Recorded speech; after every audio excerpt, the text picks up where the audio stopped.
Hello' মৰমৰ বন্ধু বান্ধৱীসকল, মই নতুন চেনেল এটা আৰম্ভ কৰিব লৈছোঁ। আজি আমি ফাৰ্ষ্ট পিকনিক খাবলৈ গৈছিলোঁ নৈ কিনাৰত। এয়া গাহৰি কটা হৈ আছে, গাহৰি কাটি আছোঁ আৰু লগতে কুকুৰা এজনী লৈ গৈছিলোঁ। কুকুৰা চাফা কৰি আছোঁ দেই, কুকুৰা চাফা কৰি আছোঁ। কুকুৰা পোৰা হৈছে।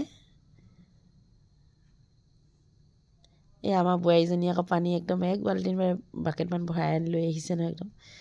এয়া মাংস কটা হৈ গ'ল। এয়া মাংস লগত ধনিয়া আছে, লাই শাক আছে। এয়া মাংস অলপ পুৰিবলৈ কাৰণে ৰাখি থৈছোঁ। ইয়াত আমি এইবিলাক কুকুৰা মাংস বনোৱা হৈছে, এটা ছাইডত গাহৰি মাংস বনোৱা হৈছে। এয়া গাহৰি মাংস বনাই আছোঁ। এখন কেৰাহীত গাহৰি মাংস আছে। এয়া গাহৰি মাংস দেখিছে আপোনালোকে। পূৰা খালী নৈ কিনাৰত বতাহ লাগিছে, পূৰা ধোঁৱাটো ওলাই আছে। ইয়াত গাহৰি মাংসৰ লগত লাই অলপ দি দিছোঁ, লাই শাক দিয়া হৈছে।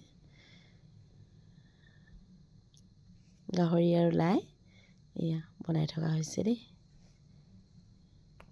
এয়া অলপ গাহৰি মাংস পোৰা হ'ল, পুৰিবলৈ যে ৰাখি থৈছিলোঁ সেইখিনি পোৰা হৈছে। এয়া গাহৰি মাংসৰ লগত অলপ ধনিয়া পাত দি দিছোঁ। এয়া দুফালে দুইখনকৈ এইফালে আৰু ভাতৰ কাৰণে চাউল অলপ ধুই পেলাই ৰাখি থৈছিলোঁ, সেইটো দিলোঁ। বনাই পেলাই হৈ গ'ল। খাবলৈ আৰম্ভ কৰিলেই গোটেইখিনি একেলগতে আমি আজি লগে ভাগে খাই পেলাই আজি ফূৰ্তি অলপ কৰিলোঁ দেই। শেষত একেবাৰে বোৱাৰীহঁতে কৈছে অলপ নাচি থৈ যাওঁ দেই, নাচিলে ভাল লাগিব, নতুন বছৰ আৰম্ভণি যে। অলপ সেয়েহে গোটেইখনে ফূৰ্তি ফাৰ্তাকৈ নাচি দিলোঁ।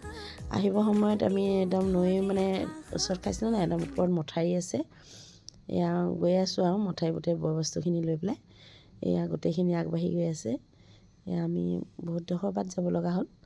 এয়া নৈ কিনাৰত খাই পেলাই গোটেইখিনি গৈ আছোঁ আৰু আমি এতিয়া ঘৰ পামগৈ আৰু। শেষত আমি বিদায় দিছোঁ, বাই বাই।